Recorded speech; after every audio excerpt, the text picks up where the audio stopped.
You're sitting in class, and your teacher asks a question, and you actually know the answer this time. Not just kind of know it, you genuinely know it. Your hand starts to go up, but then your brain jumps in like, wait, are you sure? What if you're wrong? What if your voice sounds weird? What if you have like a voice crack or something when you speak? And then what if everyone turns around and looks at you at the same time? Suddenly your heart is pounding over something as simple as raising your hand. You rehearse the answer in your head once, then twice, then again, then again. You imagine the teacher calling up on you. You imagine messing up. You imagine the entire class silently judging you, even though in reality they're actually probably just thinking about lunch or the homework that they didn't do. And before you know it, your hand is back down.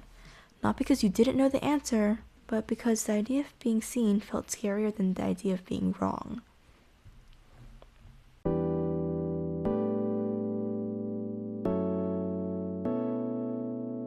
Hi, and welcome back to Psych-Check, the podcast where we slow things down, think a little deeper, and explore the psychology behind the things we feel every day. I'm your host, Sophia, and today we're talking about the psychology behind social anxiety. Because here's the thing, social anxiety doesn't always look like avoiding parties or hiding in the bathroom during lunch. Sometimes it shows up in tiny everyday moments, like raising your hand, ordering food, sitting here during attendance, introducing yourself, making eye contact, even just basically existing around other people. It's the fear of being seen and being judged and doing something wrong even when you're not doing anything at all.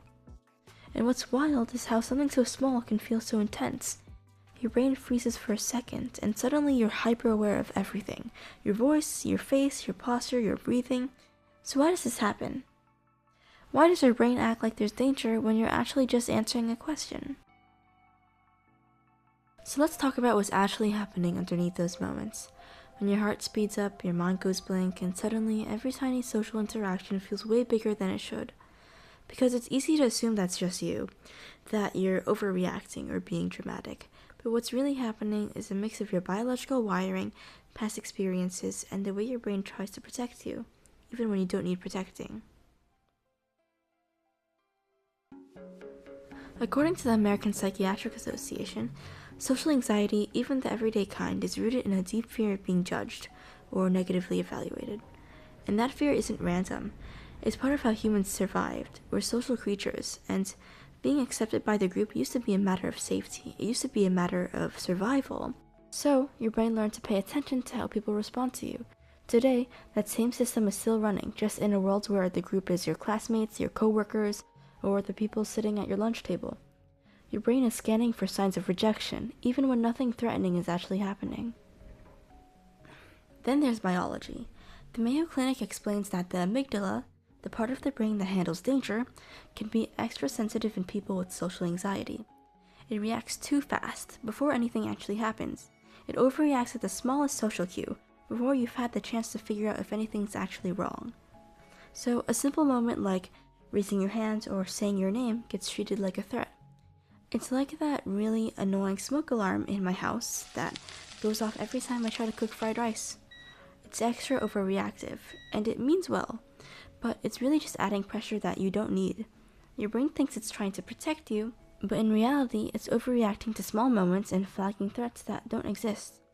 Your body, in turn, reacts like you're in danger, and you start trembling, sweating, you could get nausea, dizziness, breathlessness, fast heartbeat, and more. On top of this, another mental layer also comes in here, something psychologists call self-focused attention. A review published from Cambridge University explains that in those with social anxiety, people shift their attention inwards before, during, and after social situations. So instead of noticing what's happening around you, you start noticing yourself. How you sound, how you're standing, whether your face looks weird, whether your hands are doing something awkward. This is described as a detailed, self-focused observation that comes in when you're scared of being judged. All of this only intensifies the anxiety. And according to the review, this doesn't just happen in the moment, it can start beforehand as something called anticipatory rumination and continue afterward as something called post-event rumination, all of which feed into each other and maintain the anxiety. Once that shift happens, your thoughts start to spiral. Social anxiety is full of irrational negative thoughts that feed into your anxiety. These are also called cognitive distortions, and they're automatic thoughts that feel true but aren't. Things like assuming people are judging you, imagining the worst case scenario, or believing that you're doing something wrong even when there's no evidence. Your thoughts jump to conclusions and catastrophize because it's trying to predict danger so it can protect you from it. But in the process, it ends up making reality feel scarier than it actually is. Another thing that can trigger social anxiety is your past. Your brain stores social memories, especially the painful ones. A moment where you felt embarrassed, a comment someone made, a time you felt left out. Your brain holds on to these experiences because it thinks that it'll help you avoid future danger. So, when you're in a new situation, your brain pulls up those old memories as a warning. All of these pieces end up looping into each other. A small trigger sets off your body's reaction makes you hyper-aware of yourself. That inward focus intensifies the physical sensations, and then those sensations feed into the negative thoughts, and the thoughts pull old memories into the moment as evidence that something's wrong. Each layer reinforces the next, and this creates a cycle. And once you see how all these pieces feed into each other, it becomes a lot easier to understand why social anxiety feels so intense, and why it doesn't just go away. It's not as simple as just being shy or just being an introvert. It's a whole system that your brain is used to running. But the good news is that systems can be changed. So let's talk about what actually helps. Therapists often start with something called cognitive restructuring. This is a technique that helps to notice the automatic thoughts that spike your anxiety. Remember when we talked about cognitive distortion, then catastrophizing and jumping to conclusions? Cognitive restructuring focuses on challenging those thoughts with actual evidence. Most people discover that their brain was really just being dramatic for no reason. Another core tool is gradual exposure, which basically means slowly facing the situations that make you anxious instead of avoiding them.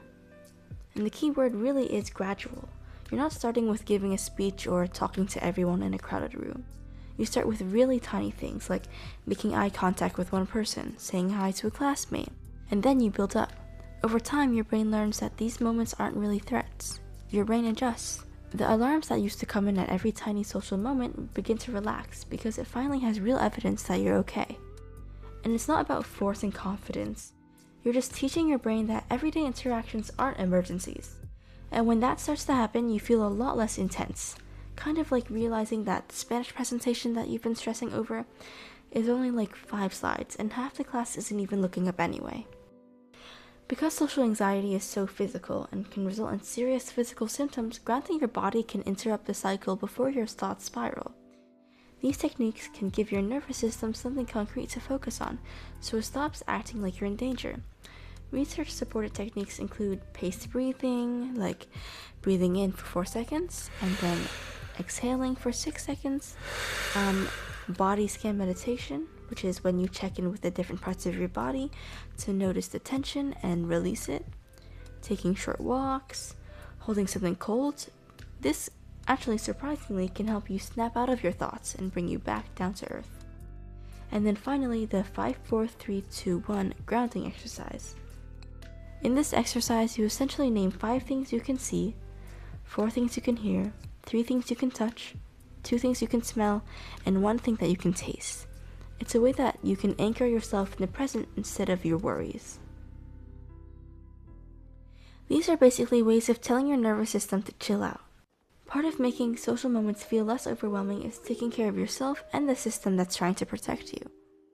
Small daily habits like eating balanced meals, moving your body, exercising, prioritizing sleep, cutting back on caffeine, and adding probiotic-rich foods can actually help to lower your baseline stress. They don't fix social anxiety, but they do make it so that your nervous system is less reactive, so every interaction doesn't feel like a jump scare. Boo. And the other part is how you approach people. Social anxiety doesn't mean that you can't build real relationships, it just means that you might have to do it a little differently. That can look like challenging the fear of judgment, finding shared interests, staying in touch in ways that feel manageable, planning hangouts in familiar settings, and letting yourself say yes to plans only when it feels right, not when it feels forced. It also means not comparing yourself to the most extroverted person you know. Extroverted people are like basically a different species of human, so it doesn't make sense to compare. And if you ever want a space where people actually understand what you're dealing with, it can help to seek out support groups. When you care for your body and approach connection at your own pace, social moments stop feeling like something you have to survive and instead something that you can enjoy. And if you ever need help asking for support is completely valid. Reaching out for help, whether from a friend, a counselor, or a community, is always okay. If this episode resonated with you, I'd love to hear your story. Feel free to share your thoughts on this episode or what you'd like us to talk about next. Thanks for listening, and if you know someone who could use this or enjoy this podcast, please share it with them. You can find more information in the sources I use in the description below. Take care of yourself out there, like, share, and subscribe. Stay tuned, and I'll see you next time.